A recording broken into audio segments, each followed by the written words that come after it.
여러분들은 이 영상처럼 가슴 운동하면 맛있다 라는 느낌 받아본 적 있으신가요? 3대 운동 중에 하나라고 불리는 가슴 운동하면 대표적인 운동이 바로 이 벤치프레스입니다. 그만큼 크고 강한 가슴 근육을 얻는데 운동 효과도 정말 뛰어난 운동이죠. 헬스 초보자들도 한 번쯤은 벤치프레스는 해보셨을 겁니다. 그런데 여러분, 솔직하게 벤치프레스가 머신을 사용할 때보다 자극이 잘 오시나요? 그래서 오늘은 왜 벤치프레스 할 때 가슴에 느낌이 없는지에 대해서 이야기해보려고 합니다. 그리고 이 영상을 끝까지 보신다면 장담하건대 어떤 머신보다 벤치프레스에서 가장 큰 자극을 느낄 수 있을 겁니다. 벤치프레스라고 하면 데드리프트, 스쿼트와 더불어 3대 운동으로 불리는 중요한 운동입니다. 수많은 인플루언서나 유튜브에서 가슴을 키우려면 벤치프레스부터 하세요 라고 합니다. 그래서 벤치를 시도해보면 왜 내 가슴에 자극이 하나도 오지 않을까요? 헬스장에서 벤치프레스 하는 분들 모습을 보면 제대로 된 보디빌딩식 벤치프레스를 하는 사람은 20-30%도 안 될 겁니다. 이게 무슨 이야기냐고요? 자세 때문입니다. 너무 당연하다고요? 그립은 어떻게 잡는지, 가슴 위치는 어떻게 해야 하는지, 팔꿈치는 펴야 하는지 굽혀야 하는지, 다리 위치는 어떻게 해야 되는지 등등 우리는 제대로 된 자세를 만들 수 없기 때문에 가슴에 자극이 없는 것입니다. 사실 벤치프레스는 자세 잡기 가장 쉬운 운동입니다.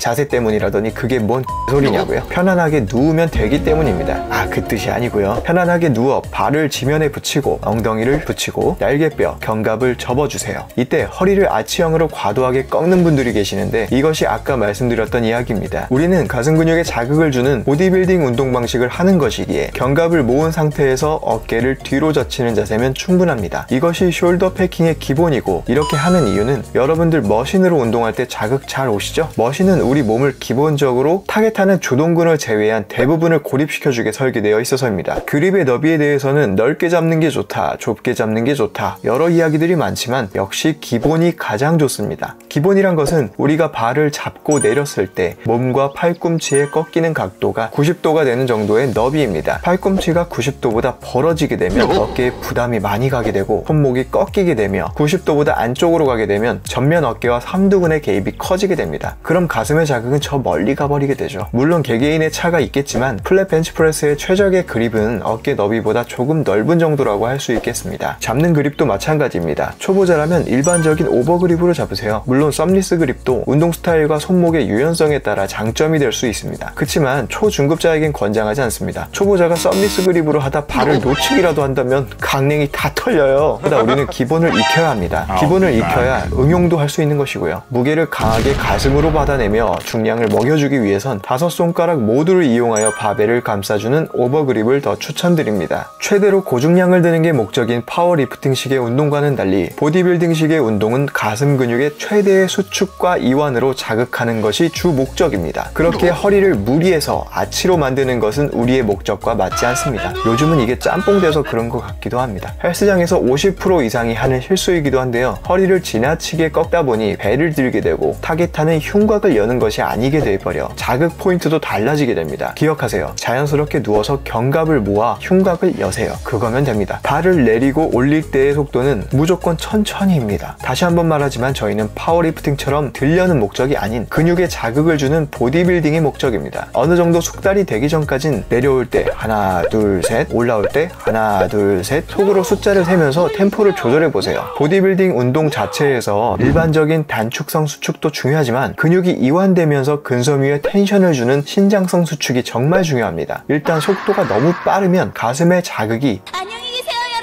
조금 전 말씀드렸듯이 수축과 이완, 특히 신장성 수축이 포인트입니다. 이걸 잘하기 위해선 팔꿈치의 역할이 정말 큽니다. 발을 내렸을 때 몸통과 팔꿈치의 각도는 어깨의 직각으로 내리게 된다면 부상의 위험이 있을 수 있습니다. 그렇다고 너무 몸통에 붙이게 된다면 가슴 위의 근육들이 사용되어 자극이 줄어들게 됩니다. 결론은 개개인마다 자신에게 맞는 각도가 있긴 하지만 대체로 5에서 10도 정도만 몸통 쪽으로 내려오시는 걸 추천드리며 수행해보시며 본인에게 맞는 최적의 각도를 찾아보세요. 발을 내리면서 가슴 근육이 늘어났다면 그 텐션 그대로 올라와야 합니다. 팔을 끝까지 펴서 버티는 시간을 갖는 것은 가슴 근육의 연결을 끊어지게 만드는 것입니다. 이렇게 가슴을 늘리는 신장성 수축을 하는 것은 강하게 단축성 수축으로 이어가기 위해서이기도 합니다. 충분히 타겟하는 가슴 근육의 텐션을 느끼면서 그 흐름이 끊기지 않도록 끝까지 팔을 펴는 락아웃 동작은 아주 짧게 최소한으로 유지하시는 걸 추천드립니다. 벤치프레스에서 가슴 자극을 느낄 수 없는 또 한 가지 이유는 가슴 근육이 활성화되어 있지 않아서입니다. 우선 가슴 근육이 어디서부터 어디까지인지 그 모양과 기능에 대한 이해가 필요합니다. 대흉근은 쇄골뼈 안쪽부터 흉골을 지나 갈비뼈 1에서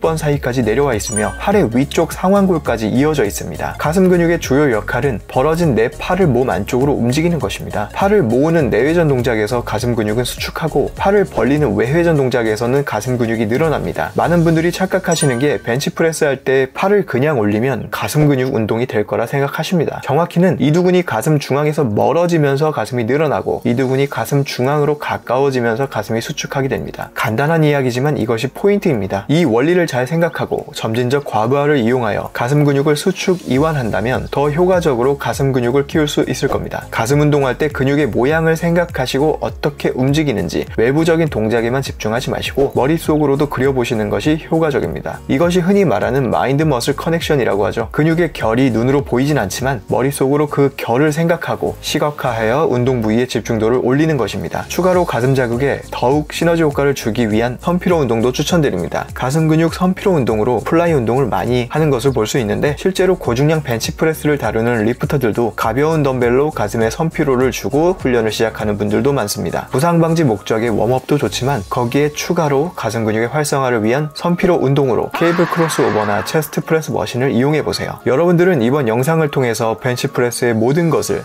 솔직히 한 80% 이 정도는 알게 되셨을 겁니다. 머리로는 알았지만 실제로 해보지 않는다면 소용없습니다. 지금 당장 팔을 뻗어 가상의 동작이라도 한번 연습해보시고 가슴 근육의 움직임을 느껴보세요. 화이팅입니다. 저는 앞으로 더욱 가슴이 떡 벌어지게 만드는 운동 정보로 돌아올 테니 구독과 좋아요 해주시면 놓치지 않고 더 빠르게 보실 수 있으실 거예요. 헬린이가 헬창이 되는 그날까지 여러분의 득근을 기원합니다. 감사합니다.